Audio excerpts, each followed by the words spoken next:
Clear کی طرف کیوں گئے؟ بابا فرید نے کلیئر کیوں بھیجا؟ اس لیے کہ جو طبیعت تھی بابا علی احمد صابر کلیری رحمۃ اللہ علیہ کی، جو طبیعت تھی وہ بالکل آپ کی طبیعت کے موافق تھا یہ ماحول. جنگل میں ٹیلا، مختصر سی آبادی، بس وہیں جاؤ. اب آپ وہاں پہنچے. جب آپ وہاں پہنچتے ہیں تو بابا فرید الدین گنج شکر رحمۃ اللہ نے آپ کو اکیلا نہیں بھیجا، آپ کے ساتھ علیم اللہ ابدال کو بھیج دیا. یہ آپ کے ساتھ گئے. وہاں جاتے ہی آپ نے ایک بڑھیا عورت کے گھر میں جو ہے وہ ڈیرا لگایا، نام اس کا گلزاری ہے. اس کے گھر میں جب ڈیرا لگا دیا تو انہوں نے سر آنکھوں پہ رکھا. آپ یہ جو کلیئر ہے، بادشاہ کی حکومت تو تھی لیکن برائے نام تھی، دہلی کے زیر اثر تھا لیکن برائے نام اثر تھا. اس قلعے کو فتح کیا تھا ابو صالح نے. آرمی آئی تھی یہاں، پڑاؤ کیا تھا انہوں نے. تو جب پڑاؤ کیا تھا تب ایک مسجد بنا دی تھی. تو مسجد جب آرمی نے بنائی تھی تو اچھی مسجد، وہ ایک ہی جامع مسجد تھی. اور وہاں ایک قاضی بھی مقرر کیا. اس قاضی کا نام، مفتی کا نام تھا تبرک.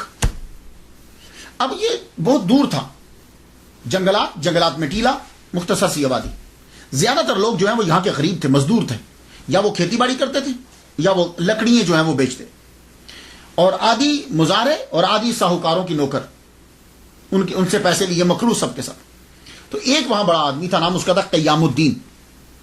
یہ قیام الدین جو ہے، جو قلعہ تباہ ہو چکا تھا، اس قلعے کو دوبارہ سے تعمیر کر کے اسی قلعے کے اندر رہنے لگ گیا تھا یہ قیام الدین. اور یہی ذمہ دار جو ہے، یہی وہاں اقتدار اسی کا تھا، اسی کا اثر و رسوخ چلتا تھا. اور قاضی جو ملا تھا وہ اسی کا نوکر بنا ہوا تھا.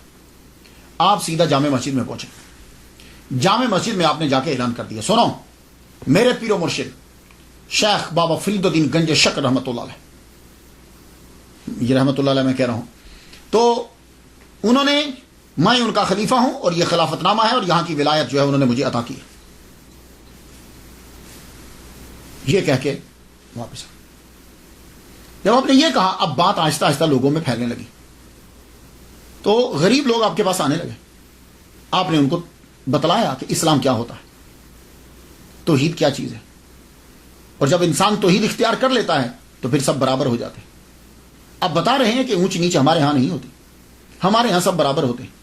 اور جو تمہاری مسجد ہے، یہ جو تم نے مسجد بنائی ہے، اس مسجد کے اندر تم لوگ کیا کر رہے ہو کہ یہاں امیروں کی لائن اور ہے، غریبوں کی لائن اور ہے. تو تم نے اللہ تعالیٰ کے گھر کے اندر بھی جگہوں کا تعین کر دیا. خدا کے گھر کے اندر تو سب ایک ہوتے ہیں.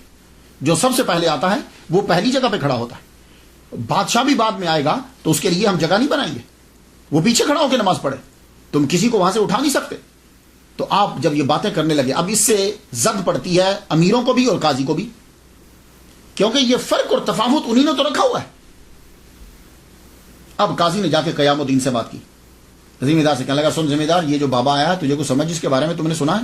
کہتا ہے کہ میں یہاں کا صاحب ولایت ہوں، یہاں کی خلافت میرے پاس ہے، میرے بابا نے، ہم نہیں جانتے کسی بابا کو، یہ سب جادوگری ہے، ایسے بہت سے شبدہ باز یہاں آتے ہیں. اور دیکھ تو دھیان نہ دینا، اور اگر تو اس کی طرف چلا گیا تو سن، تیری ذمہ داری بھی، سرداری بھی جائے گی.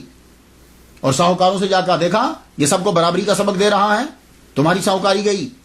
اب امیروں کو، اب یہ سارے لوگ ذمہ دار، ساہوکار اور یہ دین کے ٹھیکیدار اکٹھے ہو گئے. اکٹھے جب یہ ہو گئے تو اب یہ لوگوں کو دھمکانے بھی لگے، ڈرانے بھی لگے. وہ بیچارے مزارے تھے، غریب تھے. آہستہ آہستہ لوگ بابا سے پیچھے ہٹنے لگے. یہ لوگ دیکھتے رہتے کہ بابا کے پاس کون جاتا ہے. جو جاتا پھر چیک کرتے کہ یہ کس کے زیر اثر ہے، ساہوکار کے یا ذمہ دار کے. جس کے زیر اثر ہوتا وہاں سے دھمکا دے. سارے لوگ ہٹ کے 5 بندے بچ گئے. ٹوٹل 5 آدمی بابا صابر پیا کلیئر کے ساتھ لگ گئے. صرف 5 بندے رہ گئے. آپ نے اب خط لکھے. پہلا خط لکھا اپنے پیر کو.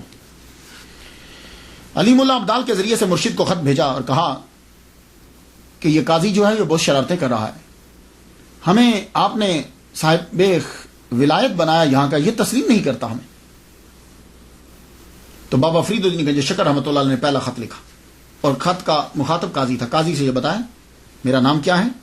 اپنا بتانے کے بعد کہا ہم نے اس کو یہاں کی ولایت دی ہے، اور قرآن کی آیات بھی لکھی اور حدیث مبارکہ بھی لکھی، اور کہا کہ تم شرارتوں سے باز آ جاؤ.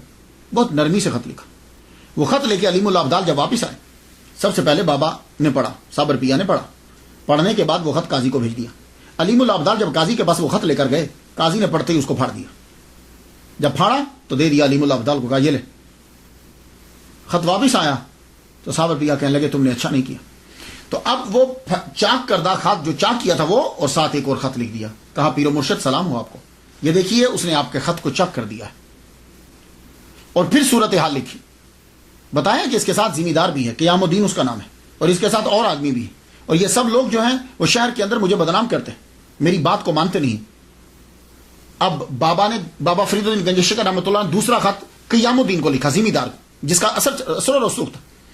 اب جب علیم اللہ ابدال دوسرا خط لے کر آئے تو آپ نے خط پڑھا، اور خط ویسے ہی قیام الدین کے گھر میں بھیج دیا۔ علیم اللہ ابدال جب وہاں خط لے کر گئے تو وہیں قاضی موجود تھا، قاضی تبرک وہیں موجود تھا، وہیں پر۔ اب جب اس نے خط دیکھا اور علیم اللہ سمجھ گیا، خط لیتے ساری سے چھوڑیے حضور، یہ اسی طرح کے خط لیتے رہتے ہیں، آپ کو پریشان ہونے کی ضرورت نہیں ہے۔ اب جب وہ خط کی توہین کر رہا تھا تو زلزلہ آنے لگ گیا، کانپی زمین، ایک دم سے کانپی، اسے ڈر ہوا کہ کہیں چھتیں گرنا ہے، چھوڑیے حضور ابھی رک جائے گی، یہ تو ویسے ہی پہاڑی کے اوپر ذرا ہلتا رہتا ہے۔ وہ پھر ایک دم واپس آ گیا، ٹھیک ہے، قاضی نے اب لے کے خود خط پھاڑ ڈالا، دوسرا خط پھر پھاڑ ڈالا، اور ذمہ دار اس کے ساتھ۔ اب جب دوسرا پھٹا ہوا خط لے کر گئے تو اب تیسری مرتبہ پھر علیم اللہ ابدال کو بابا فرید علی گنج شکر رحمۃ اللہ علیہ کے پاس بھیج دیا صابر پیا نے۔ جب تیسری مرتبہ گئے تو اب بابا نے جب دو خط اپنے جب اس نے چاک کر دیے تھے، اب بابا نے تیسرا خط لکھا، صابر پیا کلیر رحمۃ اللہ علیہ کو تیسرا خط لکھا۔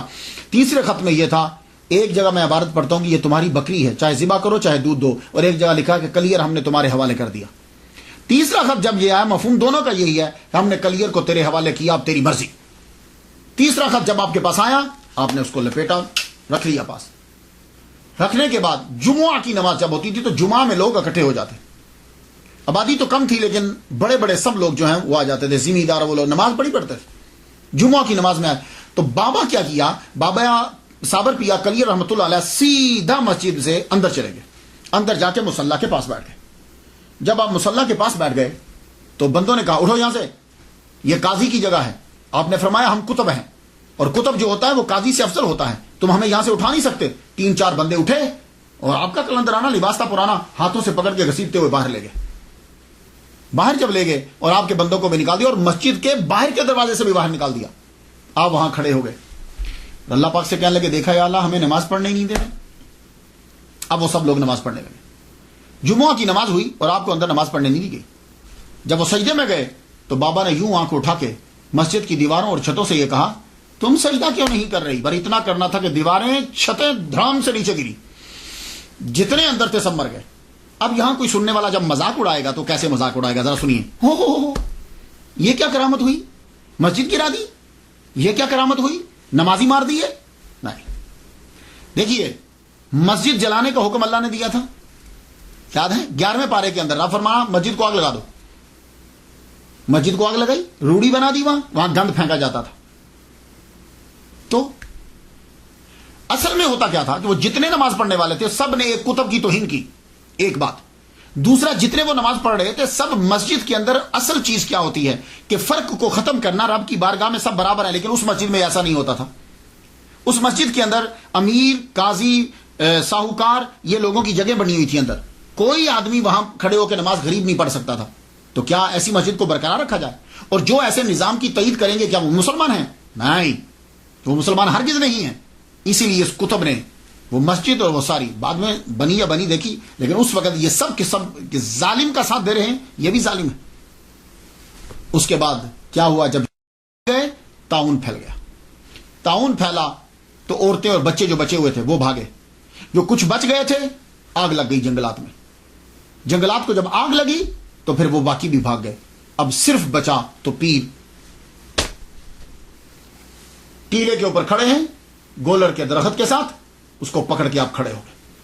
اب تو آپ کی آنکھوں سے بھی یہ جیسے آگ نکل رہی، عالم استغراق میں چلے گئے، گم عالم استغراق کے اندر کھڑے رہے، آگ جلتی رہی، کھڑے رہے، آگ جلتی رہی۔ ایک جگہ تو میں پڑھ کے حیران رہ گیا، کہتے ہیں 12 مائل آگ لگی اور آپ یوں کھڑے، عالم استغراق، آنکھیں بس کھلی ہیں جیسے کسی شے کو دیکھ رہی، اور آگ مسلسل لگ رہی۔ اب کیا ہوتا تھا، جو چرندے پرندے درندے سب آ کے آپ کے پاس کھڑے ہو جاتے، بیٹھ جاتے، پرندے آ کر آپ کے شولڈر پہ بیٹھ جاتے، آپ کے سر پہ بیٹھ جاتے۔ ایک عجیب سی 12 سال گزر گئے، اللہ